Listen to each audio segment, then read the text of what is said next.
Mind में setup हो जाती हैं कई बार। तो होता क्या है, जब आप वहां पे डिक्टेशन लिखते हो तो वर्ड्स भी वही स्ट्राइक करते हैं जो कि आप जो है पहले से आपके दिमाग में चल रहे हैं। तो आप सभी लोगों को ध्यान रखना है कि जो आपकी डिक्टेशंस हैं वो आपको अपने माइंड में कोई भी डिक्टेशन क्रिएट नहीं करनी। आप जब भी प्रैक्टिस करिए और लीव करिए, उस कहानी को अपने दिमाग में मत रखिए। क्योंकि बहुत बार ऐसा हुआ है कि स्टेनोग्राफी की डिक्टेशन लिखते टाइम वो बातें आपके दिमाग में स्ट्राइक कर जाती हैं और लिखना होता है कुछ और आप लिख देते हैं कुछ। तो आप सभी लोगों को एक बात ध्यान रखनी है कि स्टेनोग्राफी का जब आप स्किल दीजिए तो आपको अपने दिमाग में पहले से कोई कहानी बना के नहीं चलना है, एकदम बिल्कुल ओपन माइंडेड जाना है, ताकि आप सभी लोगों को जो डिक्टेशन बोली जा रही है वो एक्चुअल डिक्टेशन आप सभी लोगों तक पहुंचे और आप उन्हीं को जो है स्टेनो में कन्वर्ट कर पाएं। दूसरी बात आप सभी लोगों को यह ध्यान रखनी है कि जो भी आप सभी लोगों को मैटर्स प्रैक्टिस पहले से हुए हैं उन मैटर्स का एक ग्रुप बना लेना है कि भाई हमने इतने मैटर्स प्रैक्टिस कर लिए, ठीक है। एक मैटर्स का ग्रुप बना लीजिए, ठीक है, एक ग्रुप बना लीजिए मैटर्स का कि आपने भैया 300 ट्रांसक्रिप्शन प्रैक्टिस कर ली, ठीक है, 300 पैराग्राफ प्रैक्टिस कर लिए, 300 डिक्टेशन प्रैक्टिस कर ली। अब इन ग्रुप में आप जो है अलग अलग वर्ड्स जो हैं, अलग अलग वर्ड्स, जो वर्ड्स आपको ऐसे लग रहे हो कि भाई ये बहुत ज़्यादा टफ हैं या हमसे ईजिली नहीं बन रहे हैं, तो उन ग्रुप्स में से वो वर्ड्स आप जो है एक जगह पे लिख लीजिए और लिख के उनको रिकॉर्ड कर लीजिए, ठीक है। रिकॉर्ड करके आप उसको प्ले करिए और खुद से ड्रॉ करिए कि वो वर्ड्स आपसे बनते हैं या नहीं बनते। जो बन जा रहे हैं अच्छी बात है, आगे बढ़ जाइए, जो नहीं बन रहे हैं उनको आप प्रैक्टिस करिए। क्योंकि देखिए होता क्या है कि भाई दुनिया में तो वर्ड्स का कोई लिमिट नहीं है, ठीक है, कुछ भी कहीं से भी आ सकता है। बट जो आपने प्रैक्टिस किया, अगर आपने 300 पैसेजेस प्रैक्टिस किए हैं तो कम से कम भैया आपके 50 वर्ड तो ऐसे होंगे जो कि आपके माइंड में छप रहे होंगे और उसमें आपको कोई दिक्कत नहीं आएगी। तो ये जो 50 वर्ड है वो अगर आपने कहीं पे लिख रखे हैं और ऐसे ही 300 पैसेज प्रैक्टिस करते हुए आपने अपने 50 वर्ड्स का एक ग्रुप बना लिया और उस ग्रुप के थ्रू आपने क्या किया, सारी की सारी एक जो है डिक्टेशन की एक बुक बना ली कि भाई हमने ये वर्ड्स जो हैं हमें थोड़ी सी टिपिकल लगे हैं, इसको हमने अलग से नोट डाउन कर लिया है और इसको हम जो है प्रैक्टिस करके इंप्रूव कर रहे हैं। तो भैया हो सकता है कि उस पैसेज में कम से कम 5 वर्ड ही आपके आ जाएं यूज किए हुए,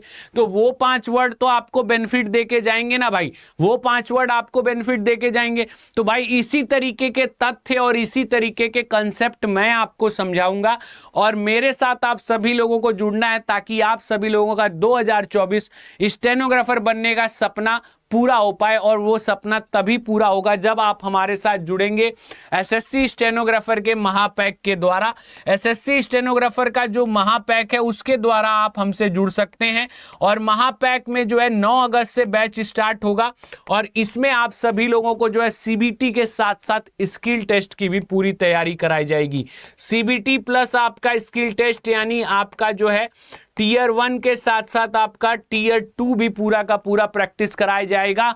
तो आप सभी लोगों को मैं स्टेनोग्राफी की क्लासेस दूंगा और आप सभी लोगों को बहुत ही अच्छे अच्छे तर्क बताए जाएंगे, अच्छे अच्छे फैक्ट्स बताए जाएंगे जो कि आपको स्टेनोग्राफी में मदद करेंगे।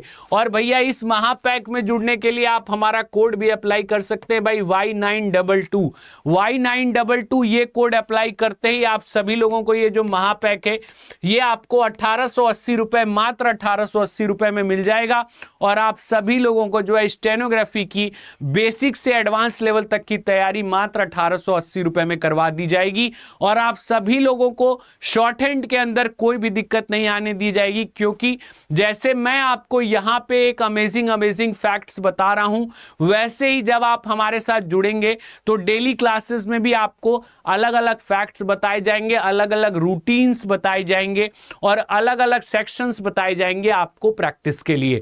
तो आप सभी लोगों को यहां पे एक बात ध्यान रखनी है कि जो आपको डिक्टेशन लिखना है उसको अपने माइंड में क्रिएट नहीं करना, बना के नहीं रखना, एक बार लिखना है और लीव कर देना है। दूसरी चीज, जो आप मैटर्स पैसेजेस लिख रहे हैं उनमें जो भी आपका टफ वर्ड बन रहा है, जो भी आपका टिपिकल चीज बन रही है, उनका एक ग्रुप बना लेना है और उस ग्रुप में क्या करना है, उस ग्रुप को आपको रिवाइज करते रहना है कि भाई ये ग्रुप ऑफ वर्ड्स हैं और इनको हम डेली जो है इनकी रिकॉर्डिंग के द्वारा प्रैक्टिस करेंगे। और तीसरा काम आप सभी लोगों को ये करना है कि डेली बेसिस पे आपको जो है अपने रेगुलर जो रूटीन है, रेगुलर रूटीन से रिलेटेड कुछ पैसेजेस स्टेनो में लिखने हैं। ठीक है, रेगुलर रूटीन से रिलेटेड कुछ पैसेज जो है स्टेनो में लिखने हैं। ठीक है, तो जब आप रेगुलर रूटीन वाले वर्ड्स जो हैं अपने स्टेनो के अंदर ऐड ऑन करेंगे तो आपके रेगुलर रूटीन के वर्ड्स का वोकैब बढ़ेगा। क्योंकि होता क्या है, जब आप स्टेनो का एग्जाम देने जाते हैं वहां पे, तो आप सभी लोगों को जो मैं बता दूं कि भाई रेगुलर डेली यूज वाले वर्ड्स जो हैं वो बहुत ज्यादा आते हैं। ठीक है, और हमें उसकी प्रैक्टिस नहीं होती क्योंकि हम तो या तो एडिटोरियल लिख रहे हैं, या तो मिनिस्ट्रियल लिख रहे हैं, या तो पार्लियामेंट्री लिख रहे हैं, मतलब अलग अलग सेक्शंस में घुसे हुए हैं। बट जो हमारे कॉमन वर्ड्स हैं, जो आपके रेगुलर वर्ड्स हैं, उनसे जो है हम अलग हो जाते हैं और उनको हम बिल्कुल भी प्रैक्टिस नहीं करते। तो आप सभी लोगों को एक बात ध्यान रखना है कि जब भी आप स्किल देने जाएं तो जो है कुछ 10 लाइन लिखिए, 15 लाइन लिखिए, 20 लाइन लिखिए, डेली अपने रेगुलर रूटीन्स के बारे में स्टेनो में जरूर लिखिए और लिखने के बाद उसको आप रीड भी करिए, ताकि आप सभी लोगों को एक बात क्लियर हो कि भाई जो रेगुलर रूटीन वाले वर्ड्स हैं वो आपसे लिखे जा रहे हैं और पढ़े जा रहे हैं कि है नहीं। क्योंकि कई बार क्या होता है, हम लिख तो देते हैं कि भाई हमने ये लिख दिया, बट जब आप दोबारा से वहां पे उसको पढ़ने जाते हैं तो वो आपको याद नहीं आता। तो जब आप डेली बेसिस पे उनको लिखेंगे और पढ़ेंगे तो आप सभी लोगों को सही तरीके से सही चीजें जो है आपके माइंड में सेट हो जाएंगी। और अगर रेगुलर रूटीन्स वाला पैसेज कुछ भी आपको आ गया तो आप सभी लोगों का जो है बहुत अच्छा स्कोर होगा। तो आप सभी लोग जो है इन पॉइंट्स पे ध्यान दीजिए। जब भी आप स्किल देने जाइए तो आप इन पॉइंट्स को जो है अपने दिमाग में सेट करके जाइए कि भाई हमें जो है इसी तरीके से प्रैक्टिस करनी है, इसी तरीके से आगे बढ़ना है, ताकि आप सभी लोग जो है स्किल में अच्छे से अच्छा कर पाएं। चलिए भाई, आज के लिए इतना ही। आप सभी लोग जो है हमसे स्टेनोग्राफी के बैच में जुड़ना ना भूलिए, और ये बैच जो है ये आप सभी लोगों को पूरी की पूरी सफलता स्टेनोग्राफी के अंदर दिलाएगा। तो एसएससी स्टेनोग्राफर महापैक 1922 कोड मत भूलिएगा, इस कोड को अप्लाई करके ही आपको ऑफर मिलने वाला है। तो सभी लोग हमसे जुड़ना ना भूले। 9 अगस्त से बैच स्टार्ट है, 9 अगस्त से धुआंधार तैयारी करेंगे। चलिए, बहुत बहुत धन्यवाद। जय हिंद, जय भारत।